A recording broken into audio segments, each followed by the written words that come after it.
Chelsea may have the title of being the best team in the world after winning the FIFA Club World Cup, but in terms of sheer quality, that status should belong to Manchester City. The Champions League trophy has proved elusive for City so far, but regardless of whether they manage to secure glory, there is much evidence to suggest that they are the top team in the world. Man City shows no obvious weakness. Most teams have at least one area where there is a significant need for improvement, but that just isn't the case for City. Guardiola has managed to build a team that is strong in every position. Previously, critics went out of their way to point out how City were lacking options at centre forward, but Guardiola and Man City have made that point moot by scoring at will. City's use of the false nine and the constant interchange in movement and attack makes it very difficult to defend against, with opposition players frequently being dragged out of position. Guardiola's men have scored 98 goals across all competitions so far this season, and there's no reason to believe that scoring rate is slowing down anytime soon. One of its attacking strengths is Guardiola's use of players in different positions. At City, his players are so used to the system that they are able to flip between different roles with ease.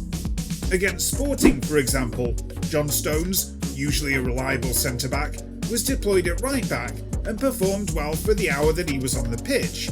João Cancelo can operate in either full-back spot with ease. Many of City's midfielders, meanwhile, can make a significant contribution both defensively and in an attacking sense. It's the ultimate sign that Guardiola has this team clicking on all cylinders. Sheer spending power. The most obvious reason for City's continued success is their sheer spending power. It's gotten them to where they are now, and it's going to play a huge role in their future, whether anyone likes it or not. While the financial fair play rules are supposed to be implemented in a few seasons' time, and City's current finances might need some time to balance themselves out, it is an undeniable fact that the wages on offer at the Etihad Stadium are enough to entice the best players to City. We saw what a billionaire owner can do for Chelsea, now established as one of Europe's top clubs. The same will inevitably take place at Manchester City as well. Increasing brand value. Make no mistake, Manchester United are runaway leaders in terms of brand value. The latest brand value rankings in 2012 prove as much, and their excellent marketing, sponsorship and business deals will continue to stand them in good stead for years to come. But a quick look at the rankings also reveals that barring Germany's FC Schalke 04, it's Manchester City who have notched the highest year-on-year percentage increase in brand value. Now, what we make of a brand value ranking is entirely up to ourselves, but the message behind these rankings is that City are rapidly climbing up the world football ladder. With more success comes more money, and City will be looking to implement a media-savvy management team to take advantage of all the global business opportunities that will be coming their way. Ambition and rivalry. Going hand in hand with the improving picture is the fact that City is a football club burning with ambition. Getting world-class players like Yaya Toure and Sergio Aguero on board was step one. Winning first the FA Cup and then the Premier League title was step 2. Step 3 is now to turn these initial successes into an extended period of dominance, which will be the hardest step of all, especially when City want to include European dominance in their sights as well. But the city of Manchester is a wonderful place for football right now, hosting two of Europe and England's top clubs. This rivalry will only inspire both teams to outdo each other. Winning becomes a habit. We've seen from the great English teams from the past that winning more or less becomes a habit. Nottingham Forest, Liverpool, Manchester United and Chelsea stand out as shining examples in the history of English football.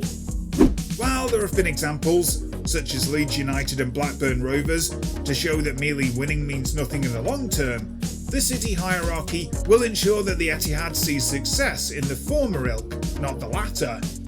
Just as City have started their momentum in terms of getting key results against United, they also have started translating their successes to silverware wins. Owners and management staff.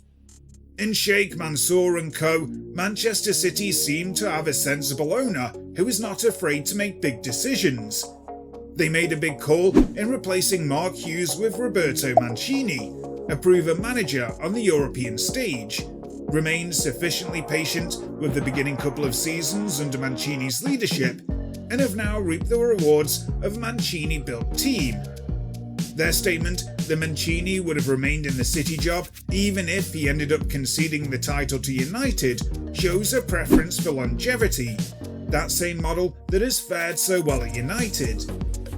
Roberto Mancini has also relished the challenge as City boss.